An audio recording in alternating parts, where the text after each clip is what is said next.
nombre del Padre, y del Hijo, y del Espíritu Santo.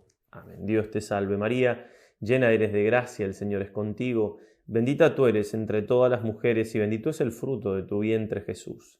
Santa María, Madre de Dios, ruega por nosotros pecadores, ahora y en la hora de nuestra muerte. Amén. San Ignacio de Loyola, ruega por nosotros.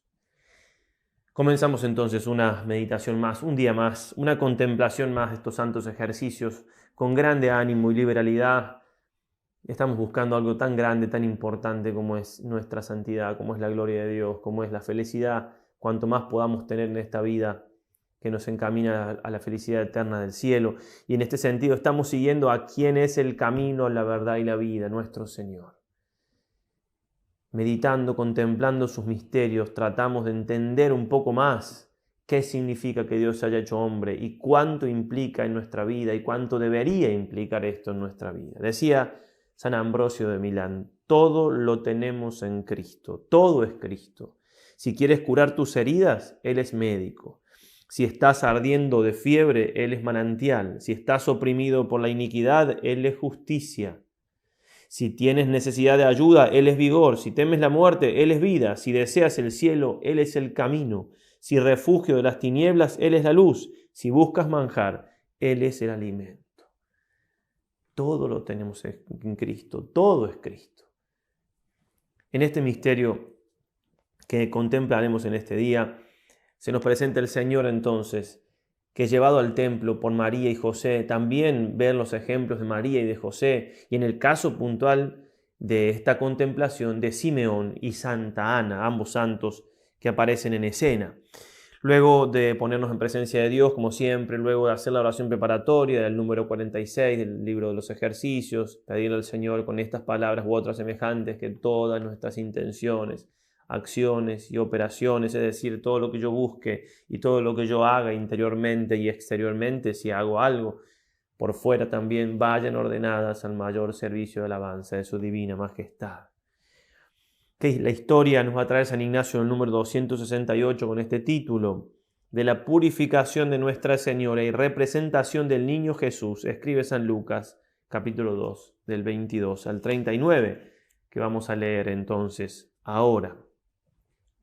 Cuando se cumplieron los días de la purificación de ellos, según la ley de Moisés, llevaron a Jesús a Jerusalén para presentarle al Señor, como está escrito en la ley del Señor. Todo varón primogénito será consagrado al Señor, y para ofrecer en sacrificio un par de tórtolas o 2 pichones, conforme a lo que se dice en la ley del Señor. Y aquí que había en Jerusalén un hombre llamado Simeón, y este hombre era justo y piadoso, y esperaba la consolación de Israel, y estaba en él el Espíritu Santo. Le había sido revelado por el Espíritu Santo que no vería la muerte antes de haber visto al Cristo del Señor. Movido por el Espíritu, vino al templo, y cuando los padres introdujeron al niño Jesús para cumplir lo que la ley prescribía sobre él, le tomó en brazos y bendijo a Dios, diciendo: Ahora, Señor, puedes, según tu palabra, dejar que tu siervo se vaya en paz, porque han visto mis ojos tu salvación, la que has preparado a la vista de todos los pueblos, luz para iluminar a los gentiles y gloria de tu pueblo Israel. Su padre y su madre estaban admirados de lo que se decía de él. Simeón les bendijo y dijo a María, su madre: Este está puesto para caída y elevación de muchos en Israel y para ser señal de contradicción, y a ti misma una espada te atravesará el alma, a fin de que queden al descubierto las intenciones de muchos corazones.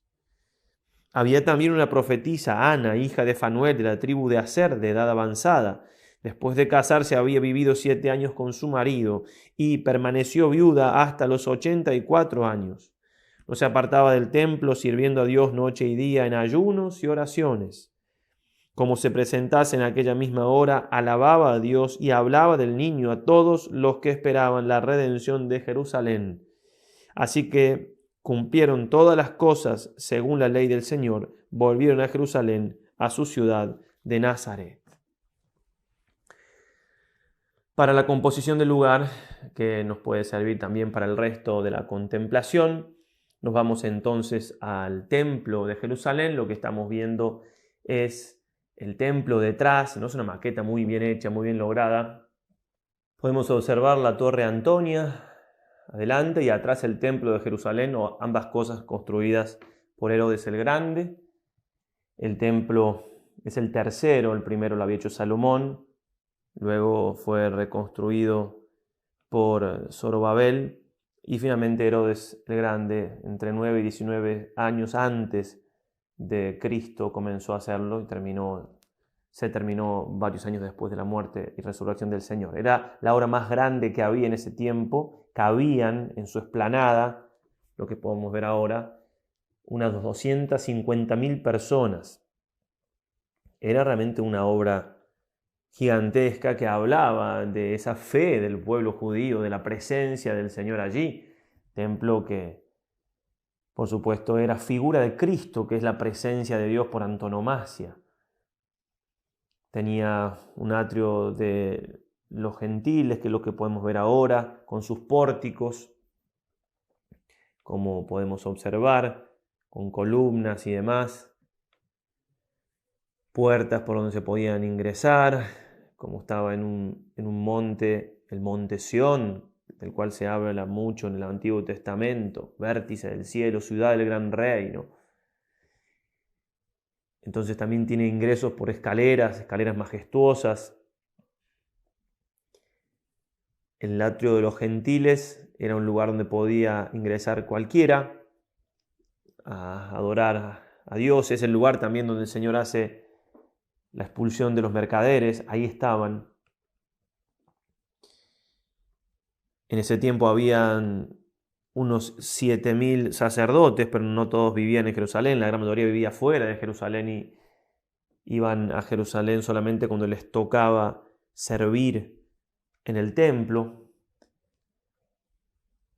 Y la parte que más nos interesa es ya lo que puede llamarse el templo propiamente dicho, que era un lugar donde solamente podían ingresar los judíos. En este lugar, esta puerta, y había un cartel en griego que decía que había pena de muerte si alguien ingresaba sin ser judío.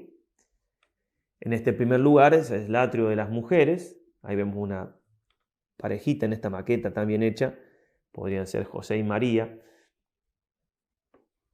Y dentro del atrio de las mujeres, a la derecha y a la izquierda, como vamos a ver también, había una partecita bajo un techo, como tipo pórtico, allí, que solamente podían estar los varones, los hombres, allí y de este otro lado entonces. Y después sí, subiendo esas escalinatas circulares, entraba a la parte más importante del templo. Solamente podían entrar los varones purificados de manera especial y obviamente los sacerdotes. A su vez, en esa puerta que se ve allí estaba el Santo de los Santos, donde en tiempos atrás se guardaba el Arca de la Alianza, los panes de la propiciación. Y ahí entraba el sacerdote, al menos en una parte de esa, entraba la más interior, una vez al año para la fiesta del Yom Kippur o de la expiación. Allí donde entró Zacarías y recibió ese anuncio del arcángel. Bueno, entonces, para que nos ayude a la composición del lugar, esta obra majestuosa y esta entrada de Cristo por primera vez niño al gran templo de Jerusalén, ir ahí entonces con nuestro corazón, con nuestra imaginación, aprovechar para mejor realizar estos santos ejercicios. En cuanto a la petición, San Ignacio nos va a pedir siempre en esta segunda semana, pedirle a Dios la gracia de conocer internamente, conocimiento interno del Señor, de Jesús, para que más le ame y le siga. Y ese conocimiento interno del Señor también lleva consigo un conocimiento personal. ¿Por qué? Porque son dos cosas que se retroalimentan. Conocimiento personal que nos hace ya quizás más evocar a la primera semana, pero que es algo de toda la vida, ¿no? San Agustín decía, Señor, que me conozca y que te conozca. Y el padre Mascardi, un gran misionero en tierras argentinas, decía, pues aunque me conozco por el más vil e inútil, también sé que soy de Dios elegir lo más vil y despreciable para confundir a los fuertes, para que tanto más luzca el poder de la divina mano, cuanto más vil es el instrumento de que se sirve. Entonces, si nos llegamos a conocer así, ojalá podamos, con la gracia del Señor, y sigamos pidiendo siempre esa gracia, mientras más nos conozcamos viles e inútiles, mayores cosas podrá hacer Dios con nosotros, más confianza tenemos que tener en Él.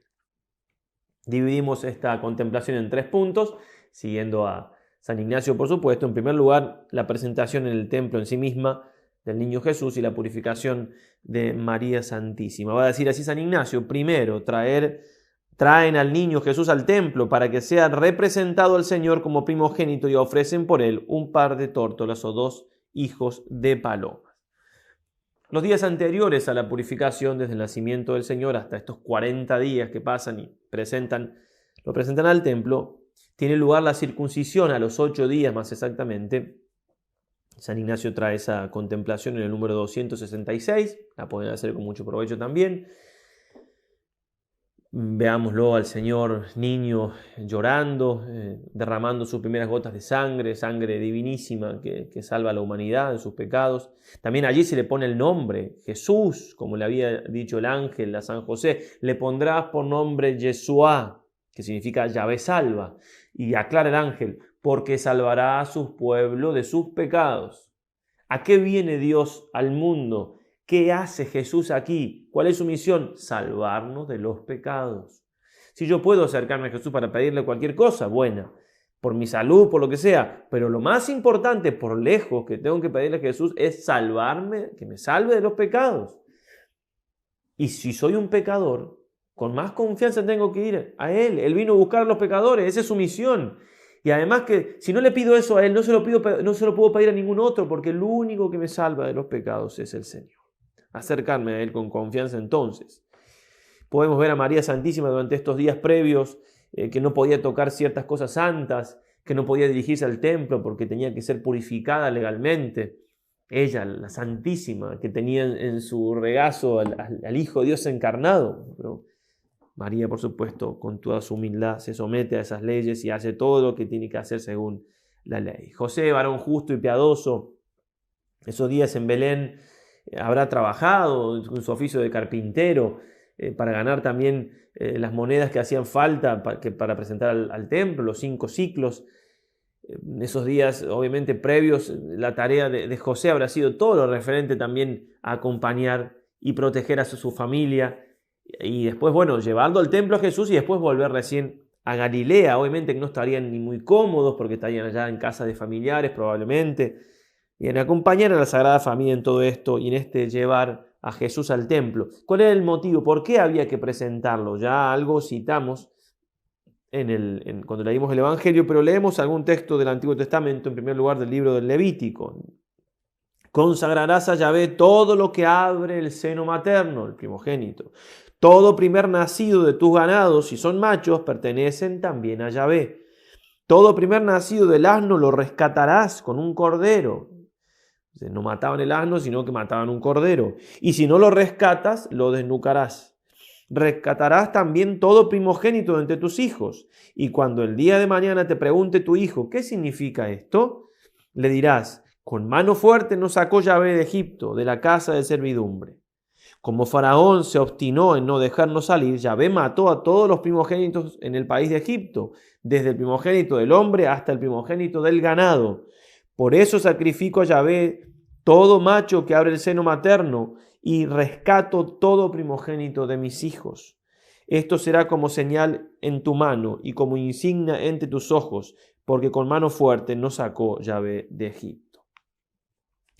En el tiempo que sucedió esto, se acordarán que Dios les pidió pintar el dintel de las puertas con la sangre del cordero, del rito que acababan de hacer de comer el cordero pascual, que es signo, por supuesto, de la sangre de Cristo. Y por eso fueron salvados los primogénitos de la familia del pueblo judío. Pero ahí quedaron, entonces todos esos primogénitos eran de Yahvé. Así los adquirió para sí. Va a decir el libro de los Números: porque míos son todos los primogénitos entre los israelitas, igual de hombres que de ganados. Me los consagré el día que herí a todos los primogénitos en Egipto. Y también dice: tomé a los levitas para sustituir a todos los primogénitos de los israelitas, ¿no? Una de las 12 tribus la tomó para que sean consagrados y se dediquen al templo y a todas las actividades litúrgicas. ¿Por qué? Porque ocupaban el lugar de estos primogénitos que había adquirido, por decirlo de algún modo, Yahvé en ese momento de la historia del pueblo elegido. Podemos entonces contemplar, acompañar a María Santísima, llevando a su hijo, al divino niño, tapándolo con su velo, San José con los 2 pichones de paloma, acercándose entonces al templo, en primer lugar entrando al atrio de los gentiles, que ya veíamos, luego llegando entonces e ingresando al atrio de las mujeres, donde veíamos en la imagen esa parejita que estaba allí arrodillada ante esa escalinata semicircular. Allí se daría el rito de purificación. María probablemente estaría entre otras mujeres que venían a hacer lo mismo, el rito. Ya hablando más exactamente del acto ritual, se situaba en la mañana después de quemarse el incienso en el altar de los perfumes. San José tomaría la ofrenda, la Virgen llevaría al niño. Bueno, y ahí se da el rito en, si se quiere, 2 partes. Por un lado, José entregaría al sacerdote, al levita, los 2 pichones de paloma. Una era, se sacrificaba de manera expiatoria, torciéndole la cabeza hacia atrás, y se le hacía una incisión y se rociaba el altar con la sangre y se asperjaba a la madre para ser purificada. La otra era en acción de gracia, se le rompía las alas y se arrojaba viva en las llamas de la hoguera. Luego el levita hacía unas oraciones sobre la Virgen, que humildemente, por supuesto, seguía todo eso de rodillas, como si fuera una pecadora quien pide perdón, la purísima siendo purificada, como decíamos. Y María también acepta eso porque con su hijo también nosotros somos sus hijos, ¿no? Y se deja purificar para que nosotros seamos purificados. Entonces de pie María entregaría al niño a otro levita, quien a su vez lo ofrecería a Yahvé con un gesto muy parecido al que se hace en la Santa Misa en la doxología, por Cristo, con él en él. Imaginemos entonces ofrecido el niño en los brazos de un levita y lo que pasaría por el corazón de María, por el corazón de José, porque todo eso obviamente tenía grandes resonancias en ello y sobre todo se completa esto con la profecía de Simeón que vamos a escuchar.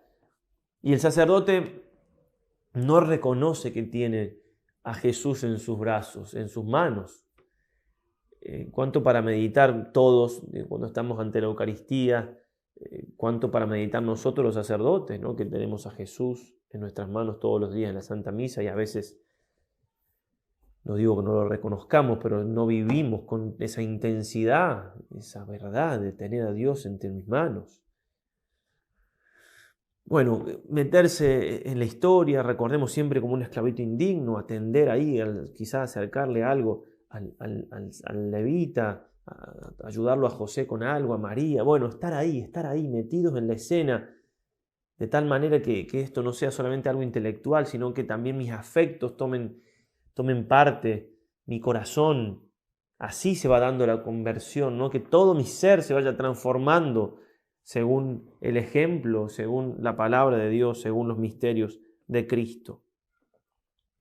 Segundo punto, el anciano Simeón. Nos va a decir San Ignacio: Simeón, viniendo al templo, tomó en sus brazos al niño, diciendo: ahora deja tu siervo irse en paz.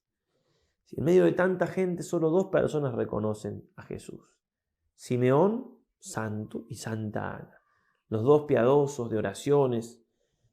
Ana, ayunos también, lo habrá hecho también Simeón, pero lo declara más claramente la Sagrada Escritura hablando de Ana. Todo lo que nosotros tenemos que aprender a hacer para reconocer a Jesús, para verlo al Señor en nuestra vida, para verlo con más fe también, por supuesto, en la Eucaristía. Porque Simeón estaba viendo un niño, no estaba viendo a Dios, estaba confesándolo al Mesías, a Dios hecho hombre. Lo mismo nosotros ante la Eucaristía. Muchos desearon ver lo que vosotros estáis viendo, dice el Señor, Mateo 13:17. Bueno, y él lo estaba viendo. Nosotros también lo podemos ver, repito, de otro modo, pero también es con los ojos de la fe. Y comienza aquí esa oración llamada Nunc Dimittis, en latín, por el comienzo, ¿sí? Ahora, Señor, puedes dejar a tu siervo, Nunc Dimittis servum tuum, Domine. le agradece verlo a Cristo, lo estaba esperando, lo deseaba, si deseaba ver y conocer al Mesías. ¿Cuánto deseamos nosotros ver y conocer a Jesús? Y entonces hace esta profecía, hace varias profecías, pero me detengo sobre todo en la profecía que hace a María Santísima, en concreto de la espada de dolor que atravesará su alma. Y voy a leer para esto un hermoso comentario que hace San Alfonso María de Ligorio en su libro Las Glorias de María. La Virgen, como dice San Jerónimo, ya sabía por las Sagradas Escrituras los sufrimientos y penas que el Divino Salvador había de soportar durante la vida y en su sagrada pasión y muerte. Bien conocía lo que habían dicho los profetas, que había de ser traicionado por un amigo, hasta mi íntimo amigo, en el que yo confiaba, el que mi pan comía, levanta contra mí su calcañar, Salmo 40:10, que había de ser abandonado por sus discípulos, heriré al pastor y se dispersarán las ovejas, Zacarías 13:7. Conocía los desprecios, salivazos, bofetadas y burlas que había de sufrir de la chusma. Ofrecí mi espalda a los que me golpeaban, mis mejillas a los que mesaban mi barba. No ignoraba que había de acabar siendo la burla de los hombres, rechazado por la plebe más vil, siendo saciado de injurias y villanías. Soy un gusano, que no un hombre, vergüenza del vulgo y asco de la plebe. Que sería saciado de oprobios. Bien tenía presente que al final de su vida su carne sagrada debía ser lacerada y rota por los azotes. Él ha sido herido por nuestras rebeldías, molido por nuestras culpas, hasta el punto de quedar su cuerpo deformado como el de un leproso, todo lleno de llagas que dejaban los huesos al descubierto. No tenía apariencia, le vimos, y no tenía aspecto que pudiésemos estimar. Puedo contar todos mis huesos. No le era desconocido que habían de atravesarle las manos y los pies y ser colocado entre los malhechores. Y con los rebeldes fue colocado. Y que finalmente había de morir en la cruz, ejecutado para la salvación de los hombres. En cuanto a aquel a quien traspasaron, harán lamentación por él. Claro está que María sabía todo lo que su hijo debía padecer, pero con la profecía de Simeón le fueron revelados, como dijo el Señor a Santa Teresa, todas las circunstancias y detalles, tanto externos como internos, que habían de atormentar a su Jesús en la pasión. Y ella a todo dio su consentimiento. Y acá nos podemos detener bastante. A todo dio su consentimiento. Aprovechen las madres a meditar esto. Los padres también, pero en el corazón materno de María, una madre puede meditarlo de alguna manera con más profundidad. Que Dios les pida el sacrificio de sus hijos, si fuera el caso, para poner, puede pedírselo de algún modo como una enfermedad. Y a todo ella dio su consentimiento. Y con una entereza que pasmó a los ángeles, aceptó la sentencia de muerte de su hijo tan terrible y afrentosa. Dice San Buenaventura que la Santísima Virgen de todo corazón hubiera querido para ella, de ser posible, las penas y el sacrificio de su hijo.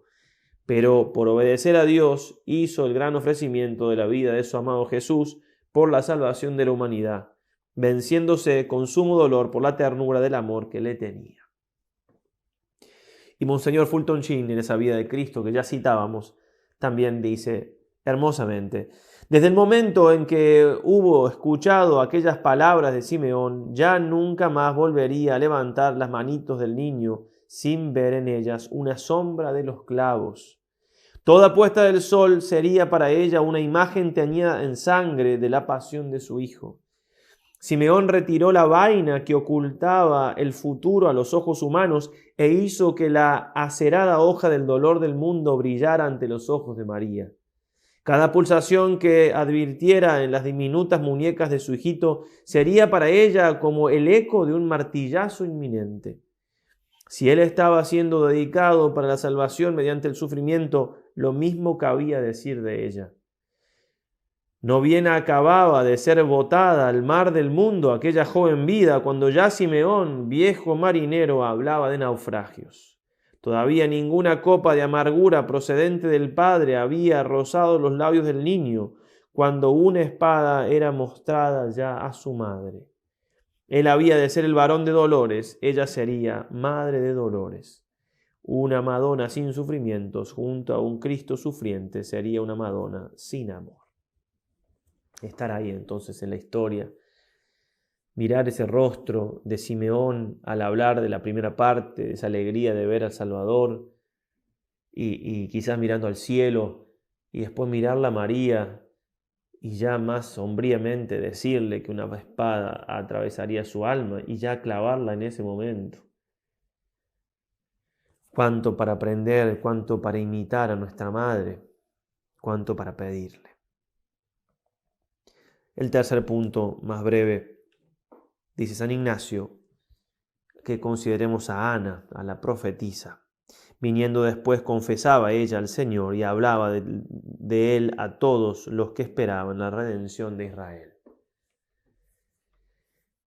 No sabemos bien qué decía, sí sabemos que, como comentábamos recién, el ayuno le ayudó a ver al Señor esa vida de oración y ayuno, nuestras privaciones voluntarias de cosas lícitas, cuánto ayudan a la vida espiritual, al poder percibir las cosas del Espíritu, como ella le anuncia a todos los que acababa de pasar, como nosotros, sí, con la prudencia del caso en cada circunstancia, pero con la prudencia sobrenatural y no carnal, de quien no quiere quedar mal humanamente hablando o ser humillado ante una mala mirada. ¿Cómo vamos a anunciar a Cristo que estamos descubriendo de nuevo? Ya lo conocíamos, por supuesto, pero siempre meditar los misterios del Señor es conocerlo de nuevo. ¿A quién lo vamos a anunciar? ¿Cómo? Tenemos que estar como la profetisa Ana, todo el mundo.